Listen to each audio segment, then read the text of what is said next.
Hello everyone, my name is Miracle Chase and I will be doing my major research project for Intro to Instructional Teaching for the University of Arkansas at Monticello's Masters of Art in Teaching program over social networking.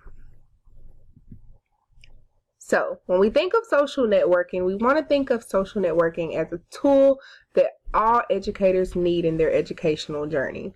We all know that teaching can be hard. Any job, any career can be difficult.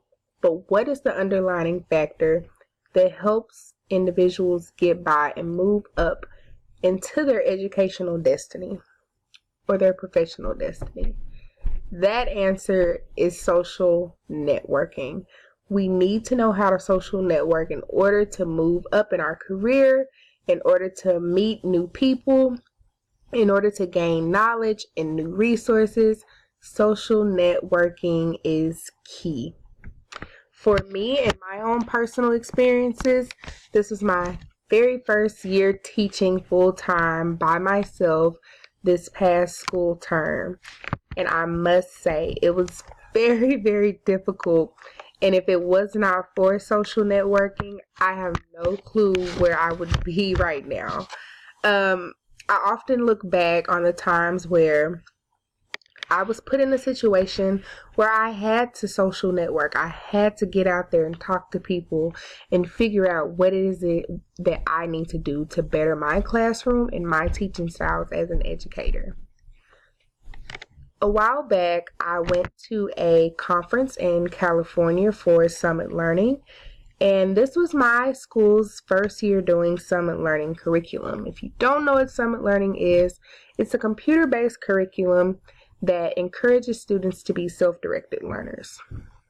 The school that I taught at had a very high demographic of students that were low economic background, poverty, and minorities. So being a self-directed learner was a very big shift for that demographic. Other colleagues and teachers of mine looked to those resources that we had in California, those social networks, to build our Summit Learning curriculum and to make it as best as we could for our students. If it was not for that trip to California, we would not have met the individuals and teachers that we met, and there's no telling what the curriculum would look like today. So that's just my story as far as social networking goes, and how it's very powerful and how it can help you in your educational journey. So, great transition. My next point is the benefits of social networking. One, you will meet like-minded professionals. When you're social networking, you have a goal. You want to reach a goal, or you've either conquered that goal. And when you're talking to people that are in your circle, that are in your profession, you're meeting those like-minded individuals.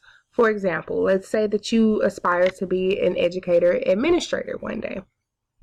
You may want to speak or talk to people that have that like-minded interest as well. It may not be that you have your best friend that's a principal. Maybe your best friend or a good friend of yours is working on obtaining his or her education administrator license or certification. You just want to surround yourself with those people that are thinking like you, and you can kind of tennis off what you guys are thinking and how you can support each other, which goes to my next benefit of social networking: support and guidance. Social networking is 50% talking and getting to know people, and 50% the relationships. And that support and that guidance comes from those relationships. I previously said that this past year was my first year teaching, and I had a surplus of support and guidance from old teachers that taught me in high school and middle school, some elementary teachers. I had support and guidance from people that I met in California or I met on the internet that were teaching. And it goes a long way. The more you talk and interact with people, the more you are able to have people in your circle that have went through things that you've went through or that you're going through, and you can support them as well. Another thing is that social networking benefits you because you find genuine friends that are in your field and your career. It's not a complete positive, but for me it was very hard for me to find teacher friends, and I think that social networking aspect of my life for getting those friends that are in my circle to give me that support and that guidance, and they are like-minded individuals as well. So my very first resource that I thought was amazing and helped me a lot throughout my first year is called BetterLesson.com. BetterLesson.com is a site that allows educators to bounce off of each other's lesson plans. You can look at curriculum, standards, everything that you need to look for in a lesson. It's there. So we're just going to look at that website. Oops.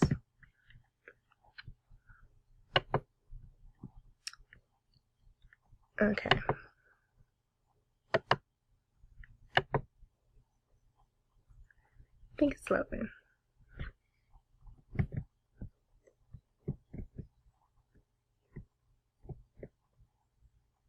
All right, so we're back. We're going to type in betterlesson.com.